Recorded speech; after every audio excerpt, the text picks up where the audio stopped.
As stewards of this land, we are always looking for new ways in which we can improve or nurture the land around us.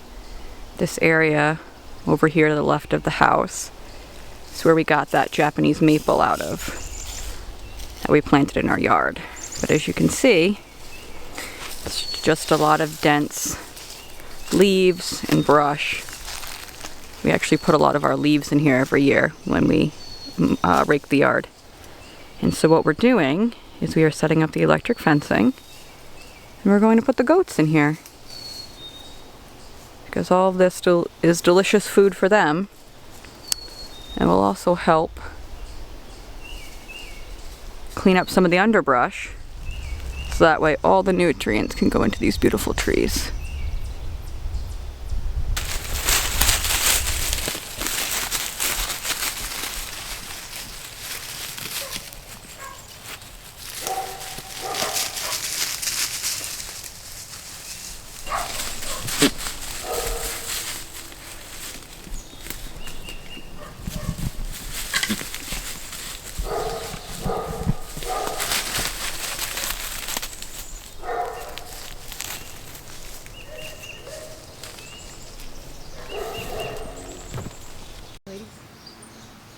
Hello friends, welcome back to another week. It's been a while since we've been in the garden and shown you what we've had going on, but we've been busy. We have been using the goats daily in the yard to eat the grass, to trim the bushes, to help us out around here. And I decided, since it's so beautiful out, I would take you on a tour of the garden. So join me as I show you what we have growing. We are going to start the garden tour up here in this new meadow area on this beautiful crimson clover. This clover is this beautiful shade of red, and it's planted here in the front meadow, which is up by the street. But what we planted in here was that crimson clover and sunflowers. We had them going into an arch, but the woodchuck came back, and we have some nasturtium going right there. And then this area abuts the swarm that we caught up there in the tree. And so we're concentrating a lot on increasing the pollinator plants up here. Up here, again, this is in the meadow area, we have some gladiolis and some spearmint planted. In reference, that's where we just were. That's the swarm. And then if we turn past the swing, over here is another little garden set up here. These are all perennial flowers, to be honest. I forgot what I planted. And then we have some morning glories. And then this was a bush that we replanted. I'm working on these little, we had some garden stumps in the yard, and so I'm painting them red and putting white spots on them so they look like little toadstools. The corn has sprouted over here in the side yard next to Potato Paradise. I always direct sow my corn the first week of June, and this year I'm actually doing a heritage corn Stonewall something, but it dates back to the 1860s. And since this land has been around that long, we're gonna try something a little more authentic.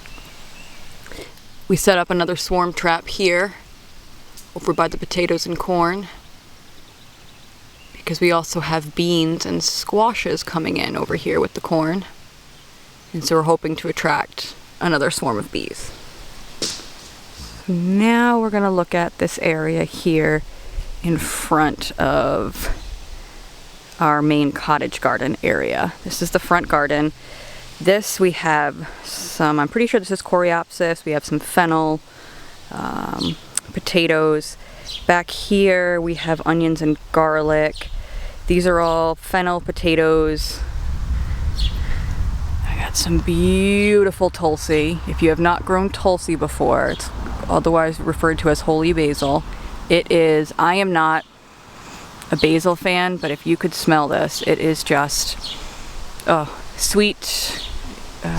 Just love it. We have some nasturtium back here. This coming up here is mugwort. Many people will refer to it as an invasive species. It is. However, we dry it and harvest it. This is going to come down soon. And then I hang CDs to try to keep the birds away. Get some more flowers. These flower beds we all just lined with large tree trunks, or smaller tree trunks, and or larger branches that have come down over the years. We got a potato box. We got, I think that's bachelor's button. I have my very first, I'm gonna come in, very first poppy. I know we're in the sunlight here, but these were all planted from seeds this year, so I'm very excited because there was nothing here previously. Look, look, look, some more California poppies. Lots more mugwort to harvest. And then some of the nasturtium. I have this yellow one.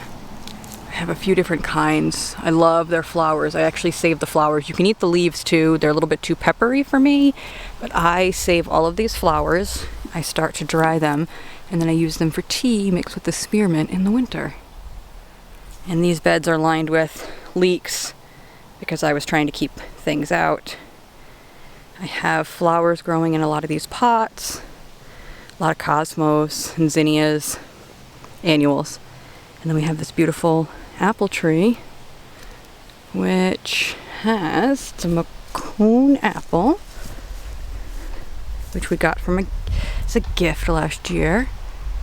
And it's got one little tiny apple growing. Next we'll move on to the cottage. Walking up the driveway first, actually, we have a crabapple tree, which we never get anything off of. The birds eat it. But this is, we have a raspberry bush here. And then over in this front garden bed, there's chives, there's borage, lots of lilies, some hostas, and that up there is where we just were. So we just walked around. And in between here, we have a lot of buckwheat. We're just trying to develop soil health over here. Lined up all here is where the garlic and onions are around the outside, and then we simply line that with just logs. This front garden area, this cherry tree, she's not looking hot, but she's doing much healthier than she was before we moved her, so we will see how she does next year. But we have yarrow, and then we have calendula all through here. Bachelor's button, I think. I don't really know. I forget what flowers I planted. Spearmint. There's a lot of weeds over there. Beautiful clematis. I don't remember the kind.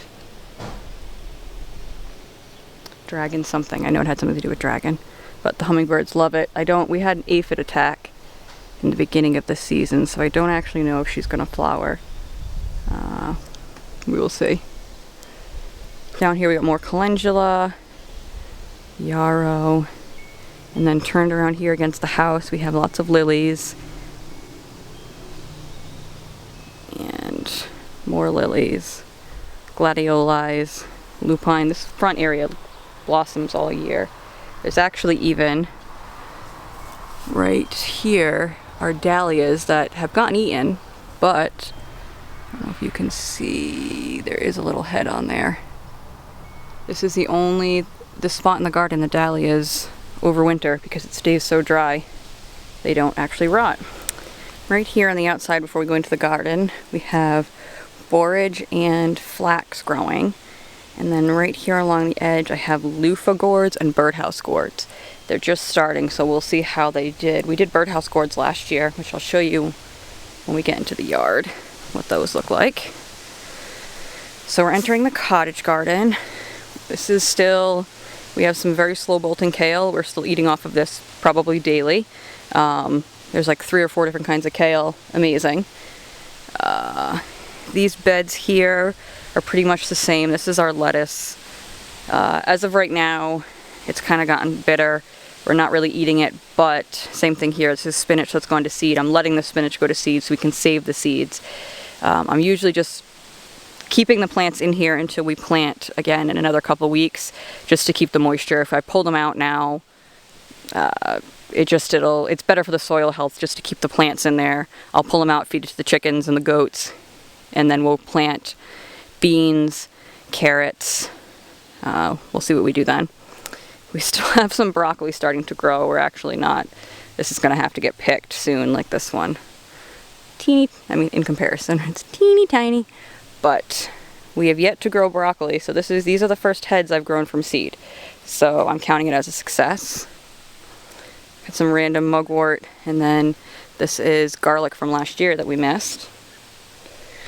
This is our big greenhouse box we actually just planted. I don't know if you can see down below. There's just some peppers. That's really all we have in there right now.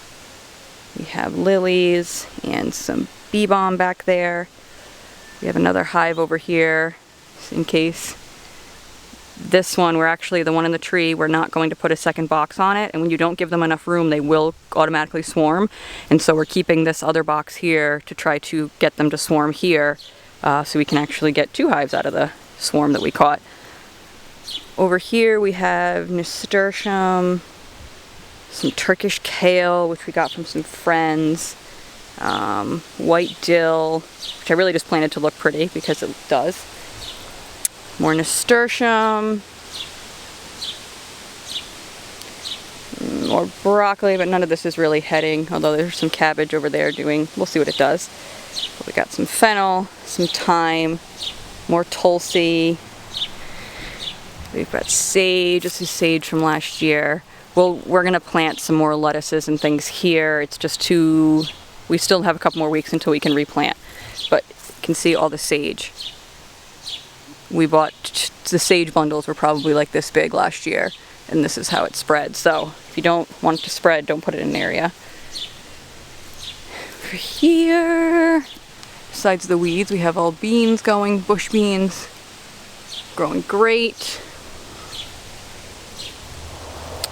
Much more mugwort to pull, and again, this is why people call it invasive. So if you don't use it, dry it or burn it, get rid of it because it just comes up everywhere. But over here, this is, it looks like a mess, but we have cabbage. This box has done so well. This cabbage is almost ready to pick. Some of them are a little smaller than others, but yeah, excited about that. This was our radish box, which they are gone. We have some cucumbers coming in here, but for now the rest of the peas are finishing up. The lettuce is just holding space, and these are all shelling peas, which some of them really need to get picked soon.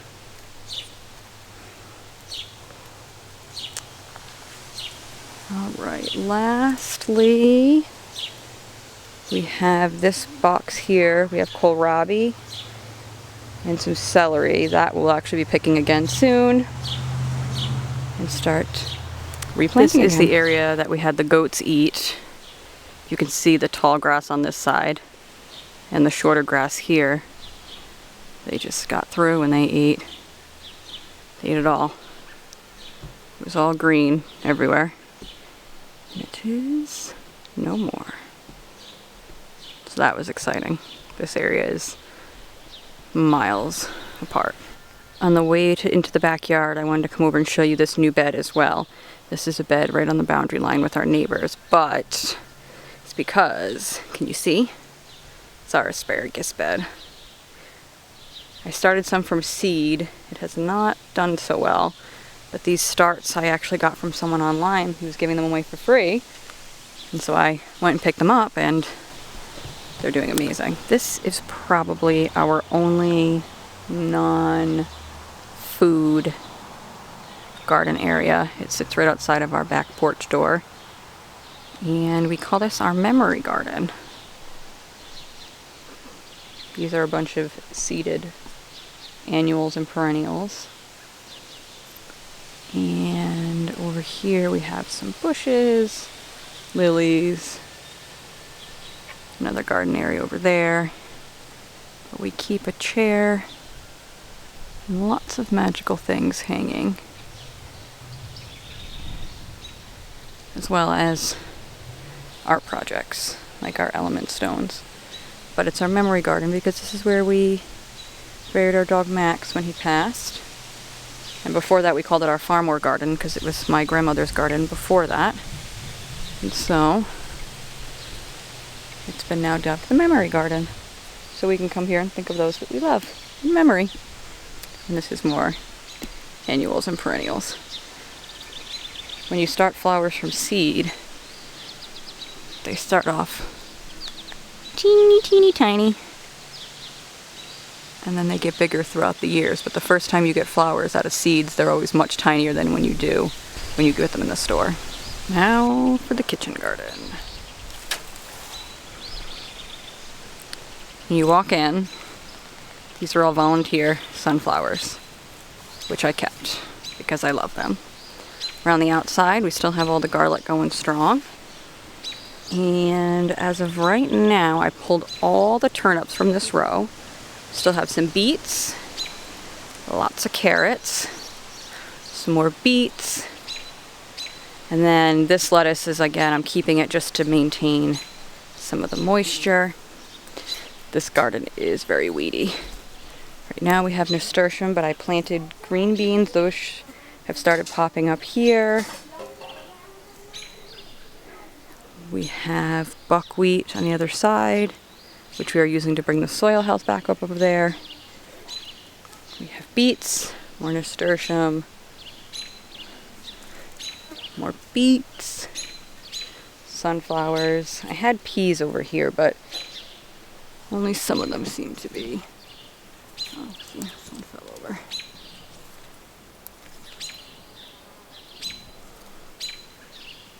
And then some beautiful mullein. I saved them. I let them stay. We harvest the leaves and the flowers. Now here we are in front of the vegetable garden. And this is just perennials that we planted from seed last year. Got milkweed, I think that's what that is. Lots of lupine, clover. I honestly don't know what's here. There's a lot. Bird waterer. And here's the vegetable garden. Over here we have roses and sunflowers, and again more annuals.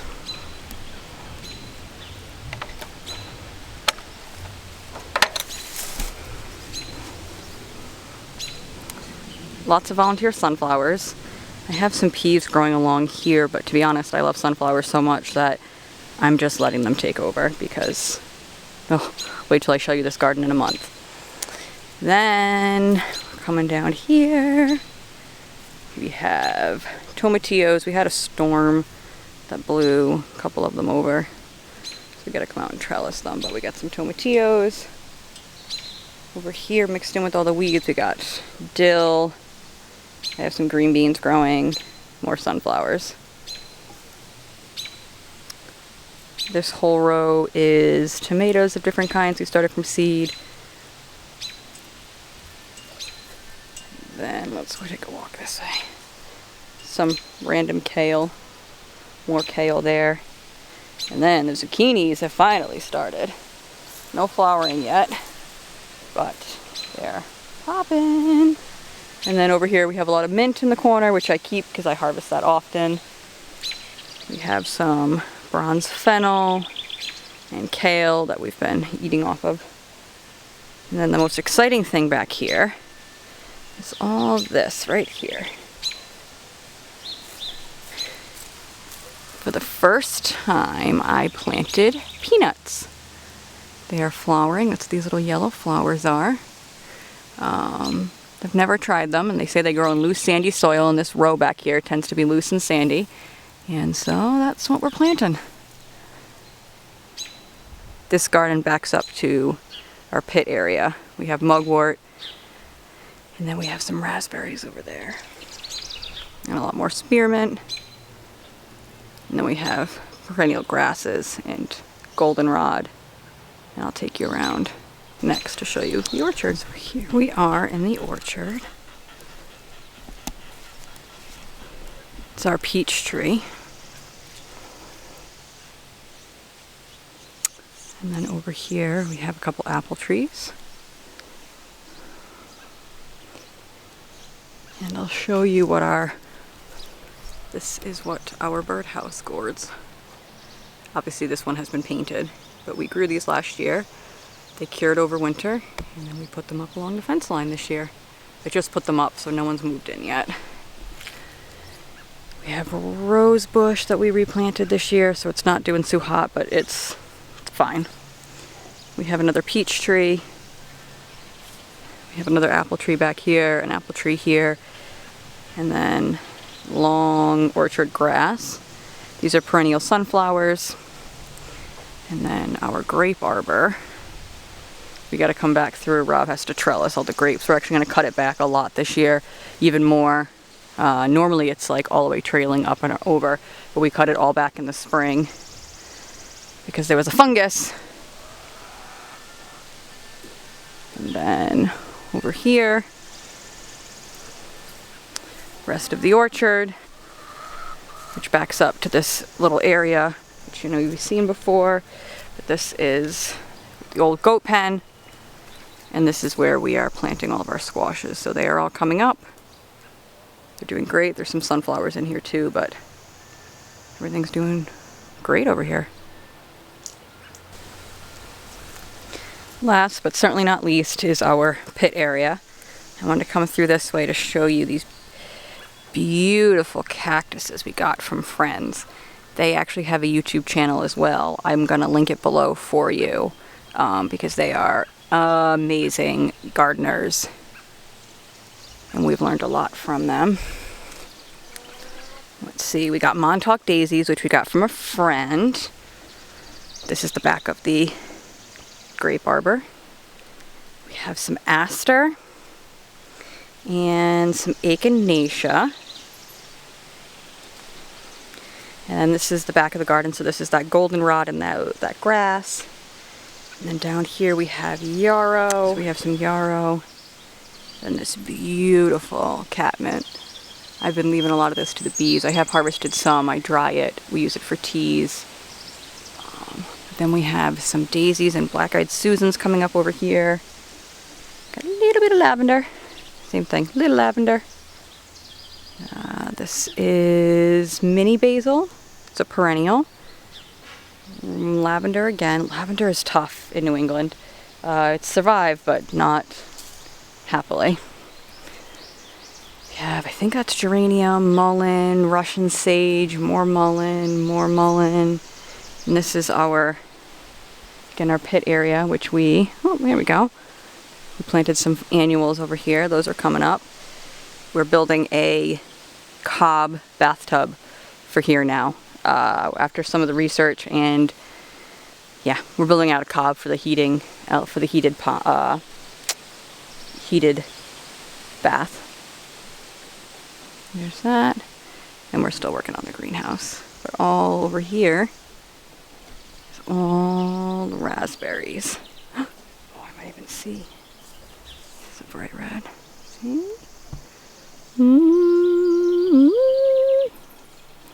These raspberries particularly were Swedish raspberries that my farmer brought over from Sweden. So when these are my favorite. They're big, juicy. You gotta get them before the birds get them.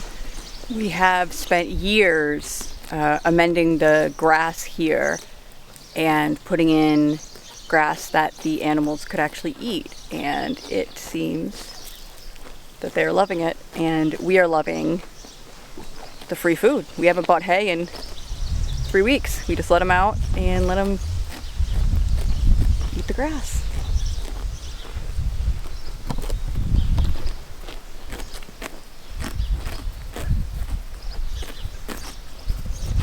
Even Grumpy Gretel.